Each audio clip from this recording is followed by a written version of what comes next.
Bonjour à tous, aujourd'hui on se retrouve dans cette vidéo pour parler de notre âme et de ce qu'elle fait pendant le sommeil. Alors, qu'est-ce que fait notre âme pendant le sommeil? Alors le sommeil, c'est là où le corps physique finalement est le plus en fait reposé, d'accord? C'est là où le corps physique se régénère la plupart du temps. Et notre âme, elle, eh bien, elle voyage. Voilà, elle voyage. Puisque on a d'autres dimensions, on n'a pas que la dimension terrestre, on a aussi d'autres dimensions. Et nous avons la faculté, pendant le sommeil, d'aller et d'être en même temps dans plusieurs dimensions. Alors, on peut accéder à ces dimensions grâce à une Merkaba qui est un symbole qui regroupe finalement toutes les dimensions possibles. Et donc, pas uniquement la dimension Terre. C'est pour ça que parfois, quand on dort, eh bien, notre âme, elle a des réponses à nos questions, puisque notre âme, pendant qu'on dort, elle va dans un monde en fait spirituel, voilà, dans un monde spirituel, dans le monde des défunts, et parfois c'est là aussi que les défunts finalement apportent des réponses à nos questions. Alors, ça peut être des défunts, ça peut être des guides, ça peut être un ange gardien, voilà. Mais pendant qu'on dort, notre âme en fait elle voyage dans plusieurs dimensions et parfois aussi elle nous donne des informations sur notre futur. D'accord? Donc l'âme en fait pendant qu'on dort, eh bien elle voyage, elle sort du corps, elle va dans d'autres dimensions et une fois qu'on est réveillé, elle réintègre en fait le corps peu de temps avant qu'on se réveille. C'est pour ça que moi qui suis médium, parfois, j'ai pas toujours la capacité de recevoir en fait les informations tout de suite dans l'instant T parce que je suis trop préoccupé ou voilà ou j'ai trop de rendez-vous, trop de choses à faire et du coup l'âme va me donner des informations que je recherche à travers le rêve. D'accord? Donc notre âme, elle dort pas hein, pendant qu'on dort, elle voyage en fait dans plusieurs en fait dimensions. Par exemple, moi personnellement, après c'est mon cas personnel, pendant mes rêves, il m'est déjà arrivé d'aller dans le monde des défunts, d'accord, de l'autre côté comme on dit, et d'avoir des dialogues physiques avec des défunts qui m'ont transmis des messages comme quoi ils allaient bien, que tout allait bien pour eux de l'autre côté. Voilà, j'ai même pu embrasser en fait certains défunts et leur demander comment ils allaient.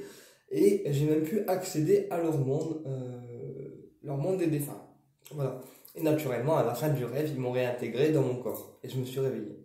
Mais je me souvenais en fait des messages qui avaient été délivrés. Donc voilà, mais on parlera du monde des défunts plus tard. Moi, je voulais simplement vous dire que l'âme, pendant le sommeil, elle voyage. Voilà. Et c'est ce qui explique aussi que parfois, quand on a un problème et qu'on cherche une solution, et ben, miraculeusement, à travers un rêve ou le soir, eh bien, on va avoir la réponse à notre question, puisque dans notre rêve, eh bien, les guides vont apporter en fait la réponse. Puisqu'il faut savoir que notre âme, en fait, elle a toutes les réponses à l'intérieur d'elle-même. D'accord? Nous, en tant que personne physique, on est trop porté par l'ego et trop porté par le mental, mais l'âme intérieure, elle a déjà toutes les réponses en elle. Et finalement, quand on a besoin de réponses, c'est finalement l'âme qui va les chercher à travers le songe, à travers le rêve et dans d'autres dimensions. Et voilà. Donc notre âme, pendant qu'on dort, elle fait son petit job et elle apporte des réponses à nos questions. Alors après, attention, il faut différencier un rêve d'un cauchemar, d'accord? Si c'est un rêve qui vous parle, par exemple, si dans votre rêve vous avez la solution à un problème, si dans votre rêve vous avez la visite d'un défunt, d'accord? C'est un rêve guidé, c'est-à-dire que c'est votre âme qui vous a embarqué dans le monde des défunts, dans le monde spirituel, etc. Par contre, si c'est un rêve où on voit des choses bizarres, où on se sent oppressé, où on se sent pas bien, là, c'est pas un rêve, c'est un cauchemar et c'est une attaque du bas astral. Ok? Donc, il faut bien différencier un rêve d'une attaque du bas astral. D'accord?